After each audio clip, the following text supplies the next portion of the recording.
قد تجد مجموعات كبيرة من الناس يهتفون ويصيحون ليس لمشاهدة أحد مباريات الكرة لكن خروج ناصر الدسوقي من الحبس في الأسطورة. وقد تجد عبارة ثقة في الله نجاح، أو الصعايدة كلهم فايدة، أو اللي ما راحش الصعيد محتاج سوفت وير جديد كلافتة على أحد الميكروباصات أو أحد الجدران. هكذا نجح النجم محمد رمضان في العبور إلى قلوب جمهوره التي وجد في هذا النجم الأسمر ذي الوجه المألوف من يعبر عن أحلامهم وانكساراتهم أيضا. بدأ حلم التمثيل يراود النجم الصغير بداية من طفولته، فكان يهوى التقليد حتى شجعه أحد المدرسين على الانضمام إلى الفريق المسرحي، فبدأ على مسرح المدرسة وحصل على جائزة أحسن موهوب على مستوى الجمهورية 3 مرات متتالية، وهو الأمر الذي لم يحدث مع أي ممثل آخر. على الرغم من تقديمه عديدا من الأدوار فإن قيامه بدور أحمد زكي في مسلسل السندريلا كان الانطلاقة الحقيقية له، فاستطاع وقتها لفت نظر الجمهور لما يحمله من شبه واضح ليس فقط في الشكل لكن في روح الراحل الكبير أحمد زكي.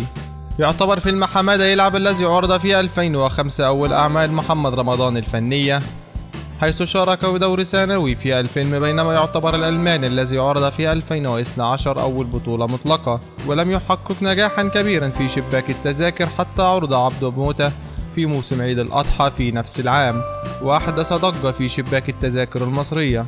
يعتبر من أحد المفارقات العجيبة مع محمد رمضان هو فيلم واحد صعيدي فتعاقد عليه في بداية مشواره الفني وقبل أن تحقق أفلامه مع السبق النجاح الكبير الذي حققته، وكان من المفترض أن يكون أول بطولة سينمائية له. ووقع وقتها العقد بأجر 70,000 جنيها، وبعد اتخاذ القرار باستئناف التصوير طالب بتعديل أجره ليصل إلى 3 ملايين جنيه.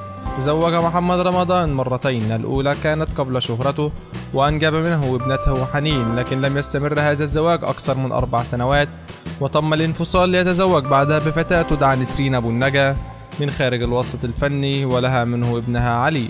كشفت نسرين خلال لقائها مع الإعلامي خير رمضان ببرنامج ممكن على فضائية CBC عن الكثير من شخصية محمد رمضان الذي لم يتعرف عليها الجمهور، مشيرة إلى أن حنانه أهم ما يميزه، حيث لا يتركها تنام وهي زعلانة نهائيا، وأن أهم عيب في زوجها كثرة انشغاله عنها بسبب عمله، وأضافت أنها تحاول امتصاص تلك العصبية إلا أنها تقدر صعوبة المجال الذي يعمل به. تم إلقاء القبض على محمد رمضان واتهمه بحيازة الأسلحة والذخيرة دون ترخيص بعد توقيفه في كمين عام 2013، إلا أن النيابة قررت الإفراج عنه وحبس التحقيق لعدم كفاية الأدلة. وتداول وقتها الرواد المواقع في جيله أثناء التحقيقات يحمل اسم قبض على عبده موتة وهو يحمل أسلحة نارية. خرج محمد رمضان ليوضح صحة ما حدث معه مع الإعلامية لميس الحديدي، مؤكدا أن كل ما حدث جاء نتيجة تعنت أحد ضباط الشرطة بالكمين معه نتيجة قيام بعض العساكر والضباط بطلب التقاط بعض الصور التذكارية معه، وما أغضب الضابط الذي وجه بعض الشتائم لكل من رمضان والعساكر. على غرار النجم الكبير أحمد السقا خاض الفنان محمد رمضان تجربة القيام بالمشاهد الخطرة بنفسه دون الاستعانة بدوبلير. أولهما كان في فيلم عبد موتة، وحيث قام بالقفز من أعلى كوبري عباس في النيل 4 مرات دون الاستعانة بدوبلير رغم عدم قدرته على السباحة ولم يكن هناك غواصين.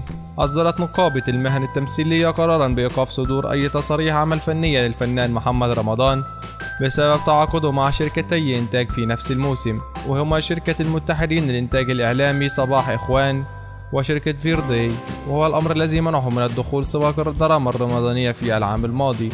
دخل محمد رمضان السباق الرمضاني بقوة عام 2014 من خلال مسلسل ابن حلال أو حبيشة كما يطلق الجمهور عليه بعد نجاح الذي حققه مسلسل.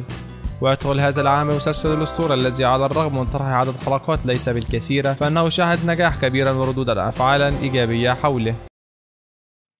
إذا أعجبك الفيديو لا تنسى الإعجاب والتعليق، ولكي يصلك كل جديد اشترك الآن.